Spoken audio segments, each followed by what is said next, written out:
Hi guys, welcome back to Arun excellent classes. जैसा कि आपको पता है कि हम यहाँ पे प्रीवियस के क्वेश्चन सॉल्व कर रहे हैं और आज के सेशन में हम बात कर रहे हैं डिफरेंशिएशन की, यानी जो आपका चैप्टर 5 है कॉन्टिन्यूटी एंड डिफरेंशिएबिलिटी, उसके हम PYQs यहाँ पे कर रहे हैं। आइए देखते हैं कि आज का क्वेश्चन कौन सा है।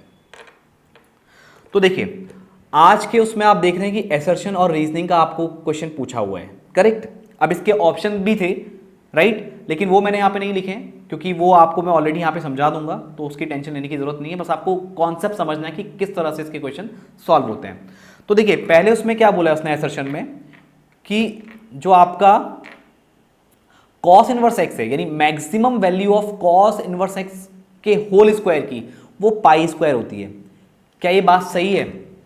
अब इसके लिए आपको एक चीज पता होनी चाहिए, और उसका रीजन क्या दे रहा है वो, range of the principal value branch of cos inverse x is this. तो भाई ये तो बिल्कुल ही गलत है।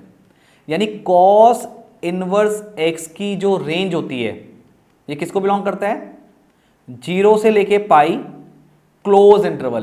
क्लोज इंटरवल का मतलब यह है कि 0 से पाई के बीच की तो सारी वैल्यूज में इंक्लूडेड होंगी और इसमें 0 और पाई ये भी दोनों इंक्लूडेड होंगे, तभी आपका यहां पे क्लोज इंटरवल है। ठीक है, तो इसका मतलब हम कह सकते हैं जो यहां पे कॉस इनवर्स एक्स की जो मैक्सिमम वैल्यू होगी वो पाई होगी।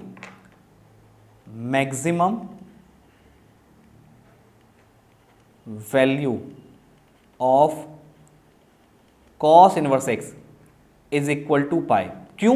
क्योंकि 0 से पाई के बीच की सारी वैल्यूज और 0 और पाई भी इंक्लूडेड होगा, तो पाई इसकी मैक्सिमम वैल्यू होगी। ठीक है, अगर यहां पे इसने -π/2 से π/2 की जगह ये दिया होता 0 से पाई, तो हम बिल्कुल इसको सही बोलते, लेकिन इसने क्या दिया है -π/2 से प्लस का π/2। ये किसकी रेंज होती है? ये साइन इनवर्स एक्स की रेंज होती है, करेक्ट। कॉस इनवर्स एक्स की रेंज नहीं होती।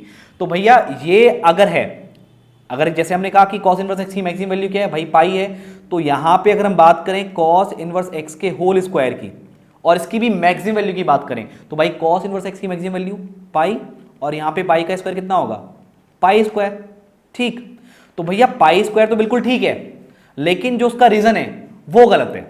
कभी कभार क्या होता है, असर्शन भी सही होता है, रीजन भी सही होता है, लेकिन जो रीजन है वो असर्शन का करेक्ट एक्सप्लेनेशन नहीं होता। दोनों अपनी जगह करेक्ट होते हैं, लेकिन वो एक दूसरे के क्या करेक्ट एक्सप्लेनेशन नहीं होते। तो रीजन कभी कभार फिट नहीं बैठता। यहां पे रीजन फिट तो बैठ रहा है, लेकिन उसने वैल्यूज यानी उसकी रेंज गलत ली हुई है।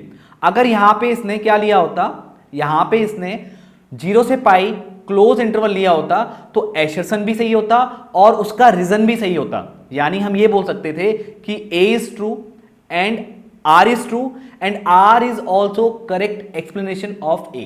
लेकिन यहां पे आपका R गलत हो गया। क्यों? क्योंकि उसने रेंज की वैल्यू गलत ली है। तो यहां पे हम क्या बोलेंगे? A is true, A is for A for what? Assertion. A is true but R is false, correct. तो यहां पे आप देख लो, आपको 4 ऑप्शन दिए होते हैं। ठीक है, A is true, R is true, A is true, R is false, A is false, R is true, correct. और साथ में उसके साथ और भी चीजें वो ऐड करता है। मैंने यहाँ पे ऑप्शन नहीं लिखे, मैं फिर से आपको बोल रहा हूँ, ऑप्शंस आपको दिए होंगे, उसके अकॉर्डिंग ही आपको ऑप्शन टिक करना है। लेकिन मैंने आपको समझा दिया कि असर्शन और रीजनिंग के क्वेश्चन में किस तरह के कॉम्बिनेशन बनते हैं। ठीक है, आई होप आपको एक समझ में आ गया होगा। तो यहाँ पे जो आपका राइट आंसर होगा वो क्या होगा? Assertion is true but reason is false. Okay, तो आई होप गाइज ये आपको सवाल समझ में आ गया होगा। तो अगर आप मैथ्स की ऑनलाइन प्रिपरेशन करना चाहते हैं, क्लास 12 की मैथ्स की प्रिपरेशन करना चाहते हैं, तो आज ही डाउनलोड कीजिए Arun maths gym app from Google play store. वहां पे मेरी ऑनलाइन क्लासेस चल रही हैं, आप उस ऐप को डाउनलोड करके मेरी क्लासेस को ज्वाइन कर सकते हैं। ठीक है, तो मैं मिलता हूं आपसे नेक्स्ट वीडियो में। आज की इस वीडियो में इतना ही। Thank you.